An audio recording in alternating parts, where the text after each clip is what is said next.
Olá, meu nome é Gerard Maio Faustino, sou aluno do Programa de Pós-Graduação em Educação da UFVJM. Estou aqui para falar um pouco sobre o artigo intitulado Gerenciamento dos Recursos do Projeto segundo a Metodologia Internacional do PMBOK, entendendo a importância dos recursos no processo de dimensionamento de pessoal na UFVJM entre os anos de 2013 e 2021.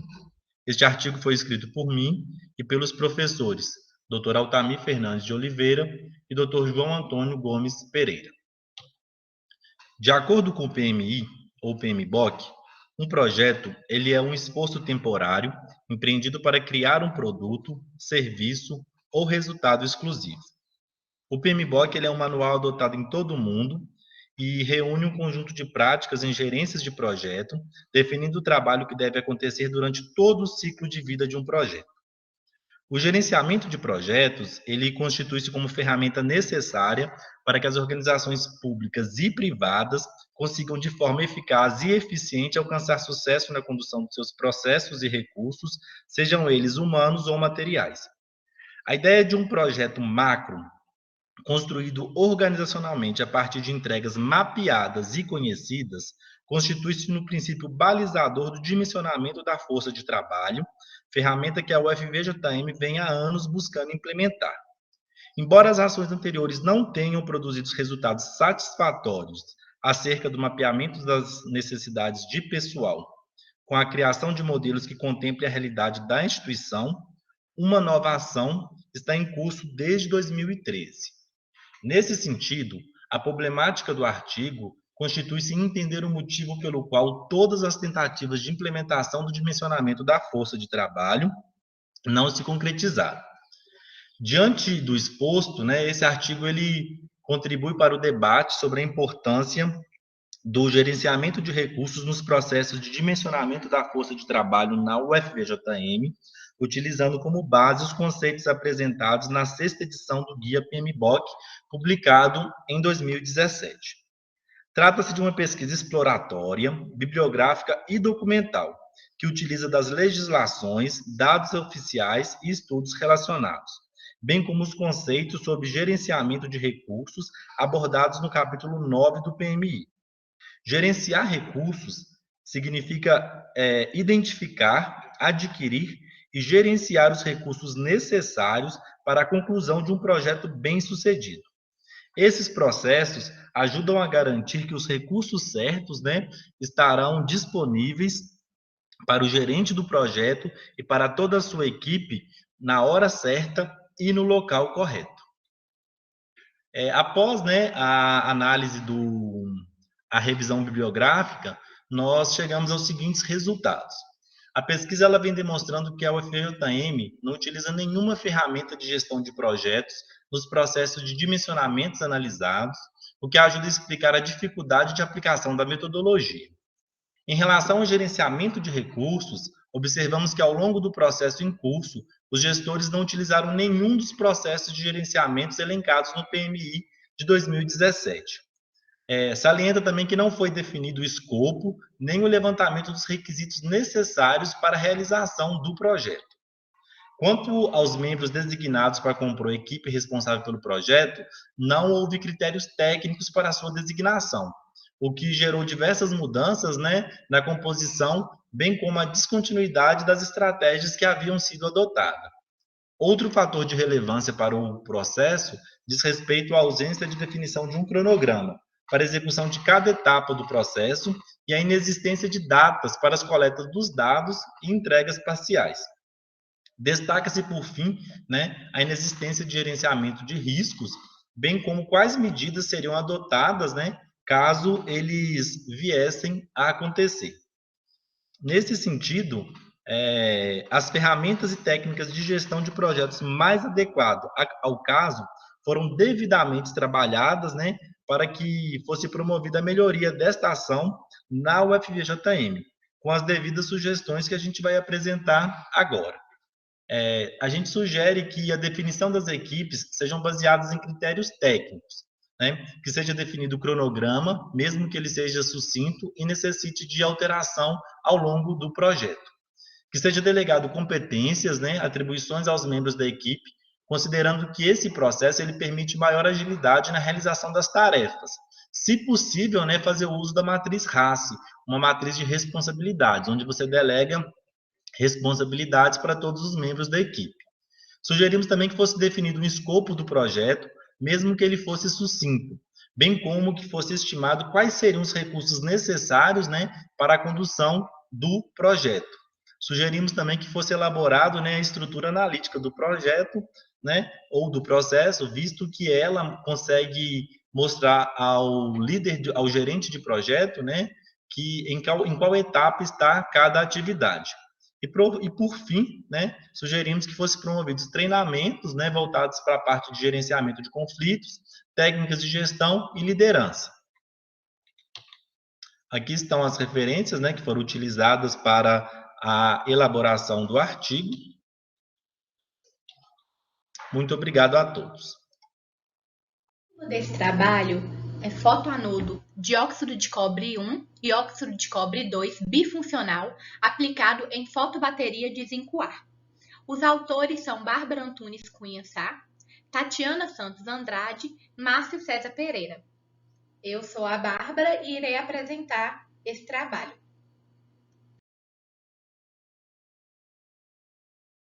O trabalho será apresentado pela introdução, depois o objetivo, a metodologia e então os resultados e as conclusões. As células fotoeletroquímicas, elas são dispositivos que podem transformar a energia solar em energia química. E uma das vantagens dessas células é conseguir converter a energia solar e consumir resíduos. As baterias fotoeletroquímicas, que são conhecidas como PEBs, elas estão surgindo como dispositivo promissor para converter e armazenar a energia solar em um único dispositivo. Basicamente, esse PEB ele é um dispositivo híbrido que combina uma bateria de metal-ar com a célula fotoeletroquímica. E nós temos uma representação do processo de descarga, que ocorre por meio da oxidação do metal, nesse exemplo tem o zinco, pela redução do oxigênio no fotoeletrodo. E nós temos um processo de carregamento, que ocorre por meio da geração do par de elétron-buraco após a ativação do fotocatalisador por irradiação de energia solar, nessa configuração PEB. Aqui nesse esquema mostra a energia solar entrando. E assim, os orifícios fotogerados oxidam os íons hidroxilas na superfície do fotocatalisador para produzir oxigênio. Aqui também nós temos o exemplo com o zinco, onde ocorre o contrário do efeito de descarregamento. Essa configuração PEB, ela pode oferecer algumas vantagens em comparação com as baterias recarregáveis convencionais de metal-ar. E uma delas é que atuam de forma mais eficiente na reação de oxidação da carga. Ela reduz a polarização de carga usando a luz solar e ainda aumenta a tensão do circuito aberto da bateria. Só que o grande desafio que a gente tem para encontrar é encontrar um dispositivo bifuncional, porque ainda é muito difícil. Então, isso limita o desempenho e a aplicação desses dispositivos. O objetivo do nosso trabalho é construir um novo PEB, que é composto por um fotoeletrodo de óxido de cobre 1 e óxido de cobre 2 bifuncional, usando o sulfito como combustível e o zinco como metal. Bom, como que foi feita essa montagem dessa célula? Nós utilizamos o potenciostato, onde nele fizemos o teste com a célula H. Nessa célula H, de um lado, tivemos o hidróxido de sódio junto com acetato de zinco, onde colocamos a placa de zinco, que no caso foi o metal, e o eletrodo de referência e o contraeletrodo.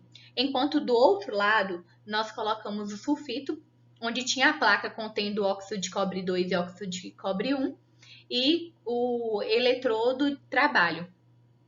Assim, a gente fez a leitura através da voltametria, tanto no escuro, e depois nós fizemos utilizando luz. Com isso, nós percebemos que a fotobateria construída, ela foi capaz de melhorar o desempenho de carga e descarga usando a luz solar. Na descarga, como vocês podem ver nesse gráfico, o sistema atingiu uma corrente de curto-circuito 45% maior e um ganho de 0,3 volts na tensão do circuito aberto. Enquanto aqui, que foi no carregamento, houve uma redução de 0,3 volts, que é cerca de 7% da economia de energia.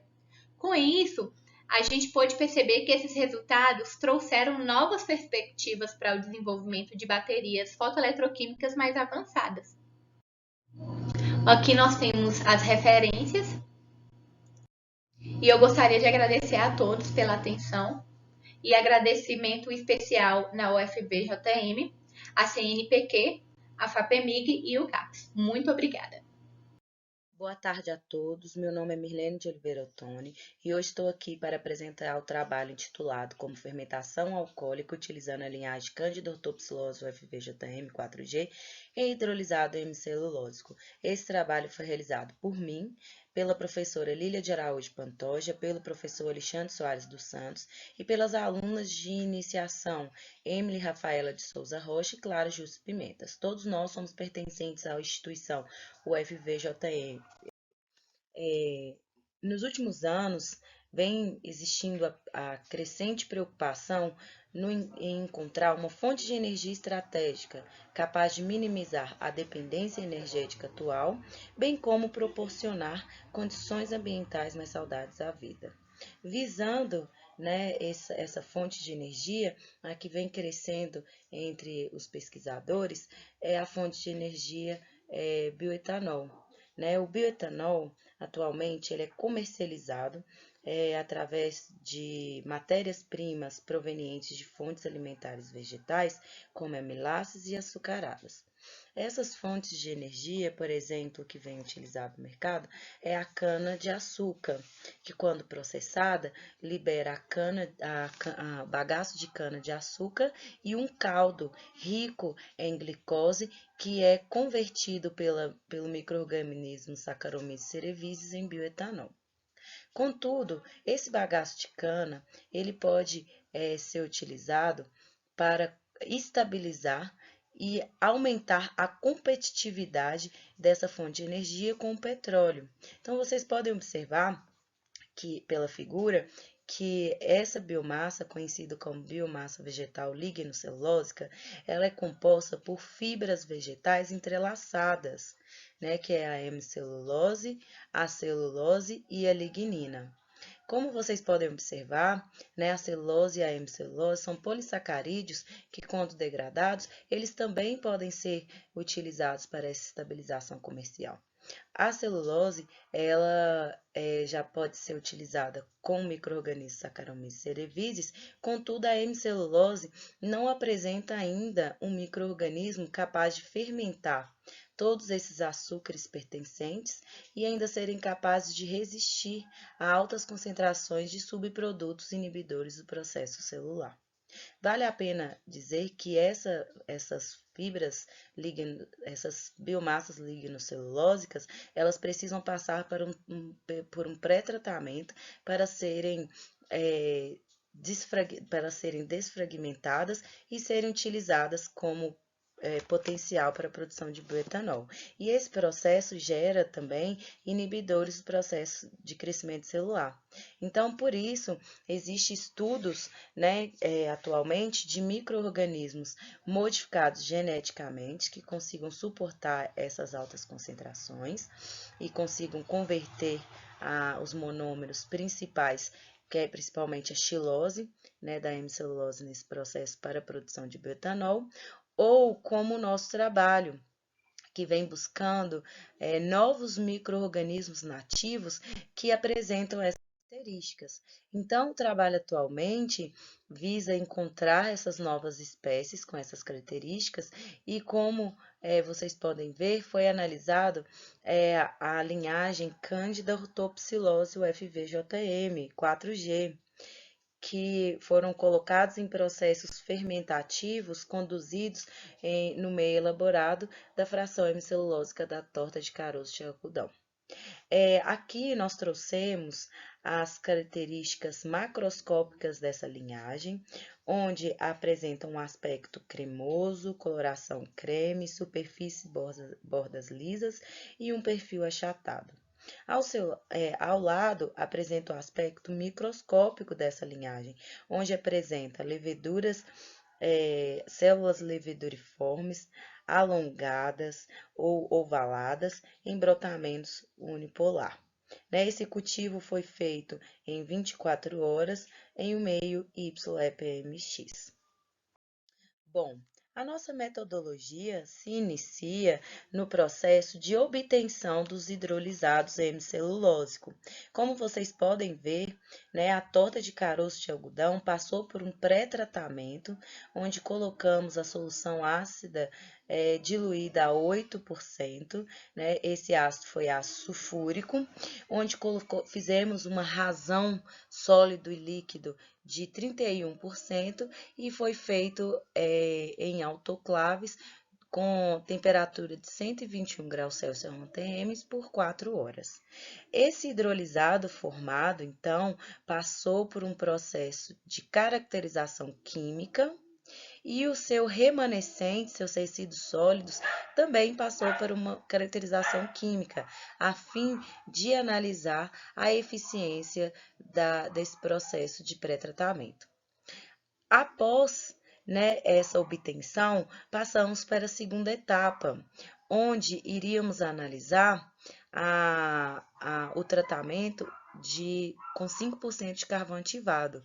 Esse tratamento visa minimizar a quantidade de inibidores presente nesse hidrolisado detoxificado após o pré-tratamento. Então, nós colocamos 5% de carvão ativados a 31 minutos a temperatura de 50 graus Celsius.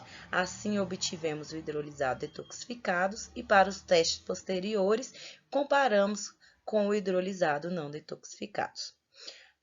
Assim que nós obtivemos e realizamos essa etapa, passamos pela terceira etapa, que é o processo de fermentação propriamente dito, onde nós pegamos a Candida autorpsilose e reativamos a 48 horas por uma temperatura de 30 graus Celsius. Após esse tempo, nós inoculamos por 12 horas em um líquido oliveira, chamado de oliveira, deixamos por 12 horas e centrifugamos a 4.000 RPM por 10 minutos, depois que esse inóculo atingiu uma densidade óptica. Esse inóculo foi retirado 10% em relação ao meio, a quantidade de meio que seria fermentado, e esse inóculo foi introduzido no meio fermentativo, contendo hidrolisados detoxificados e não detoxificados. Analisamos também nesse experimento as velocidades de agitação desse processo. Então, foi colocado esse Erlenmeyer em mesas em shakes orbitalares, onde eles foram colocados a velocidade de 50, 75 e 100 RPM. O pellet foi retirado, assim que nós retiramos amostras de 200 microlitros por 4 horas e 1.000 RPM por 10 minutos, nós obtivemos os pellets que foi necessários para a dosagem da densidade óptica e da câmara de Neubauer, onde foram avaliados os crescimentos celular desse micro-organismo, e o sobrenadante foi utilizado para analisar o teor de glicose pelo método enzimático GLUT-PLOT, pelo teor de açúcares redutores, que é o ácido 3, pelo método ácido 3,5 dinitro salicílico Miller 1959 e pelo teor de etanol. Foi analisado pelo HPLC, Sistema Shimatsu Proeminence. Bom, após essas execuções, né, essa metodologia, nós obtivemos os seguintes resultados. A torta de algodão, né, antes do tratamento pelo carvão ativado, obtivemos o teor de glicose de 6,23, xilose 19,97 e arabinose 6,95, que quando comparados ao tratamento, né, de carvão ativado para detoxificação, não houve diferença significativa visto os testes de estatística, onde nós tivemos 5,76 de glicose, de xilose 18,8 e arabinose 5,29. Já, né, assim também não tivemos diferença significativa a açúcares redutores e ao glicerol também não. Quando nós comparamos, né, o teor de inibidores, podemos observar que o tratamento não foi efetivo para o acético, já que não houve diferença significativa dos seus teores, mas para o furfural e o 5-hidroximetilfurfural houve uma grande diferença, né, nos resultados. Então, esse teste de detoxificação foi eficiente para a eliminação desses inibidores, visto que na literatura o furfural ele é o principal inibidor dos processos fermentativos. Então, foi bastante interessante esse teste. Vale ressaltar também que o objetivo desse teste era diminuir ou eliminar os inibidores, sem diminuir a concentração dos açúcares, já que é o principal componente para conversão a bioetanol. E assim, com esse teste, pelas análises estatísticas, não houve diferença significativa, sendo eficiente esse teste para eliminação dos inibidores. Bom, então aqui nós mostramos as concentrações dos compostos presentes nos hidrolisados elaborados antes e após a fermentação, utilizando a linhagem Candida ortobacillose. Então, vocês podem ver que essa linhagem, nas diferentes velocidades de agitação, né, em 50, 75, 100 RPMs, eles conseguiram consumir a glicose de forma efetiva. Na xilose, na de 50 e 75 RPMs, também foi capaz de consumir esse açúcar com eficiência, contudo, na de 100 RPMs não houve tal eficiência, né, restando a maioria dos compostos, maioria dessa xilose no mesmo tempo realizado pelas outras velocidades. A arabinose também houve diferença no consumo nas diferentes velocidades. A gente pode ver de 50 RPMs consumiu basicamente a metade da arabinose. Na de 75 houve a conversão total da arabinose e na de 100 não houve diferença significativa, né? Então não conseguiu absorver a arabinose nessa velocidade. A celobiose também estava presente em alguns meios, mas o micro-organismo pode ver que ele conseguiu consumir.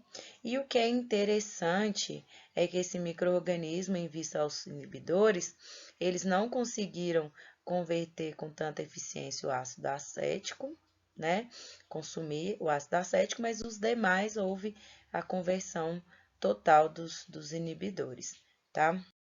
Bom, analisando esse micro-organismo em função à produção de bioetanol, podemos observar que nas diferentes velocidades de agitação houve também a produção de etanol em diferentes concentrações. Em 100 RPMs foi o que produziu maior quantidade de etanol, né? Produziu 4,43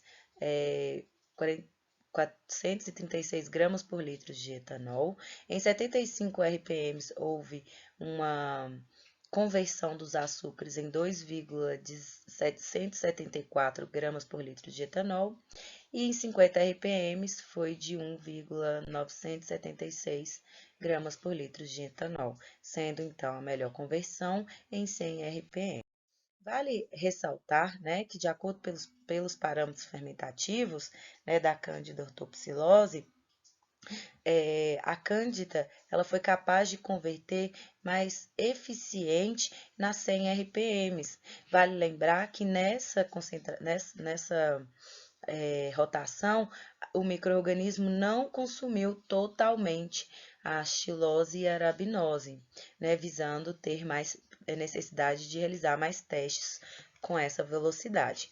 Mas podemos ver, né, que a conversão ela foi eficiente nesse processo, onde teve uma conversão, um rendimento 0,35, né, de conversão e desse micro-organismo e uma eficiência de 69,42. Então, desses resultados, né, a Cândida ortopsilose, o FVJM, foi capaz de assimilar glicose, estilose, arabinose e o glicerol, sendo também capaz de degradar o ácido acético, o furfural e o 5-hidroximetilfurfural, bem como realizar a produção de betanol, que é o de nosso interesse. Dessa forma, essas leveduras se mostram promissoras no processo de obtenção de álcool, e vale ressaltar que necessita de mais estudos, já que essa cândida, ela é nosso laboratório está realizando testes pioneiros para essa levedura, já que não consta na literatura ainda a sua utilização para conversão de bioetanol. Muito obrigada. Olá, meu nome é Lara e eu vou falar agora sobre o projeto Construindo um Futuro através da Matemática. O projeto foi desenvolvido com o apoio da PROEX, que é a Pró-Reitoria de Extensão e Cultura da UFVJM, e contou com a participação de 8 colaboradores, sendo eles eu, Lara Francine de Paiva Vieira, Fabiano Alan Serafim Ferrari, o coordenador do projeto, João Pedro de Oliveira Nunes, Matheus Jesus Soares, Luana Alves de Lima, Carlos Henrique Alves Costa, Fabrício Figueiredo Monção e Jaqueline Andrade Nogueira.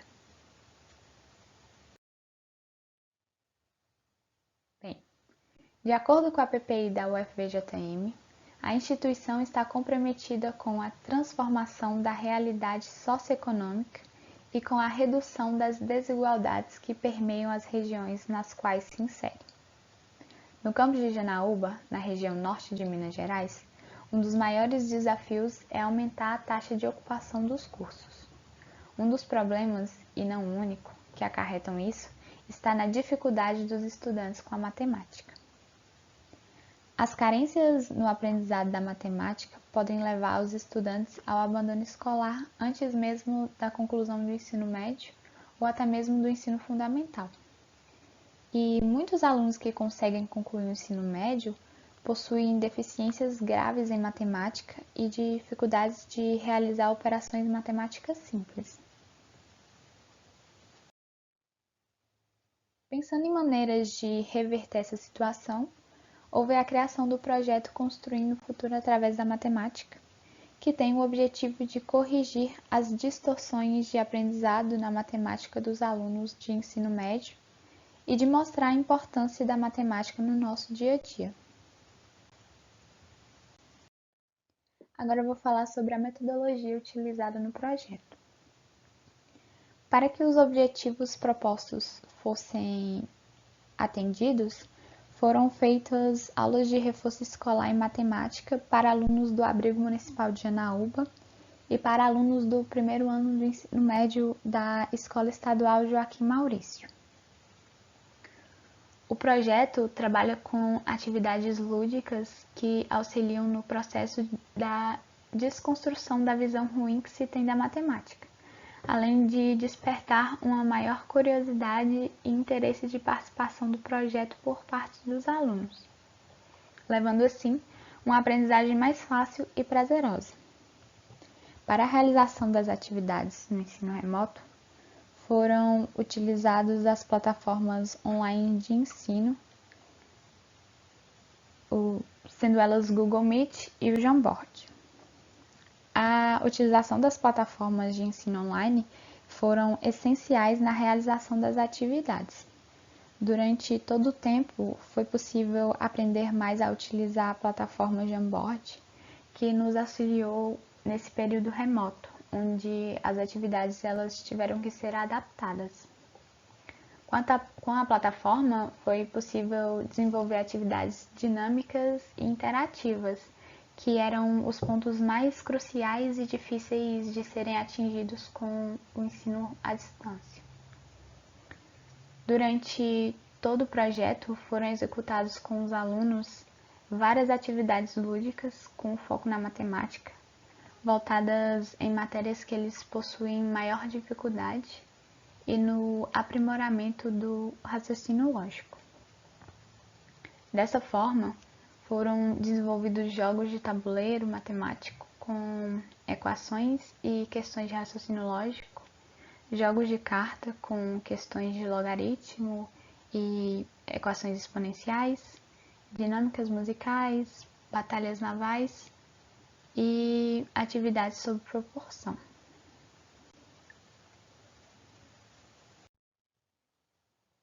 Resultados obtidos. Ao fim das atividades, foi possível concluir com o projeto que, apesar da matemática ser uma área do conhecimento de difícil entendimento, é possível ensiná-la de formas diferentes de como ela normalmente é passada em sala de aula, instigando, assim, a curiosidade dos alunos para aprender a matéria. E isso foi possível graças às atividades lúdicas que chamaram a atenção dos alunos e fizeram com que eles interagissem e aprendessem mais. E é isso. Obrigada a todos pela atenção.